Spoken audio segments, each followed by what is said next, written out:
पुढे बातमी येते सोलापूरमधून। सोलापुरातल्या भाजप कार्यकर्त्यांच्या वादामध्ये मनसे कार्यकर्त्याची हत्या झाली आहे। मोठी बातमी, सोलापूरमध्ये राजकीय वादातून एकाची हत्या झाली आहे। बाळासाहेब सरवदे असा हत्या झालेल्या या व्यक्तीचं नाव आहे। मनसे विद्यार्थी सेनेचे पदाधिकारी असलेल्या बाळासाहेब सरवदे यांची ही राजकीय वादातून हत्या झाली। एक मोठी बातमी सोलापूरमधून आहे। सोलापूर महापालिका प्रभाग 2 मध्ये अर्ज माघारी घेण्यावरून भाजपच्या 2 गटात वाद झालेला। मनसे कार्यकर्ते बाळासाहेब सरवदेंची हत्या झाली आहे आणि उमेदवारी मागे घेण्याच्या वादातून ही हत्या झालेली आहे। मध्यस्थीसाठी गेलेल्या सरवदेंवर हल्ला झालेला आहे। मोठी घटना सध्या सोलापूरच्या महापालिका महासंग्रामातून आपल्याला पाहायला मिळते।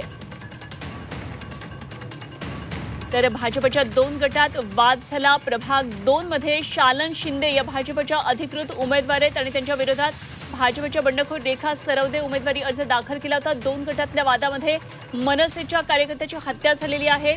आणखी सविस्तर माहिती जाणून घेऊया। आमचे प्रतिनिधी अभिषेक आदेपा आपल्याबरोबर सोलापूरमधून जोडले गेलेत। अभिषेक, अत्यंत धक्कादायक तितकीच गंभीर घटना आहे। राजकीय वादातून एक हत्या झाली आहे, काय नेमके तपशील आहेत? निश्चितच खरं तर सोलापूर हादरवून टाकणारी घटना आज सोलापुरात घडली असं म्हणायला काही हरकत नाही। भाजपा उमेदवारीच्या कारणावरून कार्यकर्त्यांमध्ये जे आहे ते भांडणं झाली होती। भांडणाचं रूपांतर हे अक्षरशः एकमेकांचा जीव घेण्यापर्यंत या ठिकाणी गेलं होतं। खरं तर 2 गटातील एका गटाला उमेदवारी ही मिळाली होती आणि एका गटाला मिळाली नव्हती। तो राग त्यांच्यामध्ये कुठेतरी होता।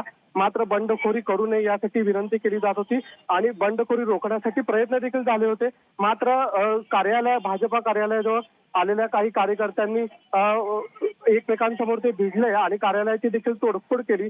यामध्ये भांडण सोडवण्यासाठी आलेल्या मनसे कार्यकर्त्याला देखील मारहाण झाली आणि मारहाणीमध्ये या कार्यकर्त्याचा देखील मृत्यू झाला आहे आणि त्याला खरं तर हॉस्पिटलमध्ये दाखल करण्यात आलं होतं। मात्र उपचारापूर्वी डॉक्टरांनी मृत हे घोषित केलेलं आहे। खरं तर सोलापूर शहरातील जोशी गल्ली परिसरात ही मोठी घटना घडलेली आहे। प्रभाग क्रमांक 2 मध्ये हा विषय घडलेला आहे आणि एकंदरीत नातेवाईक असतील, मनसे पदाधिकारी या ठिकाणी जमलेले आहेत आणि स्थानिक जे आमदार आहेत त्यांचे हे कार्यकर्ते आहेत। त्यामुळे आमदारांवर देखील दोष देताना या ठिकाणी दिसून येते। एकंदरीत हॉस्पिटल परिसरात जर आपण पाहिलं तर पोलीस छावणीचं रूप हे हॉस्पिटलला आलेलं आहे। ज्यांचा मर्डर झालाय त्या नातेवाईकांची आणि कार्यकर्त्यांची देखील मोठ्या प्रमाणात गर्दी झालेली आहे। ठीक, अभिषेक, धन्यवाद दिलेल्या या सगळ्या सविस्तर माहितीसाठी। वेळोवेळी या संदर्भातली आणखी ताजी माहिती जाणून घेत राहू। तुर्तास धन्यवाद। अभिषेक आदेप्पा आमचे प्रतिनिधी सोलापूरमधून आपल्या बरोबर होते। मात्र सोलापूरमध्ये महापालिका निवडणुकीमध्ये राजकीय वादातून हत्या झाली आहे।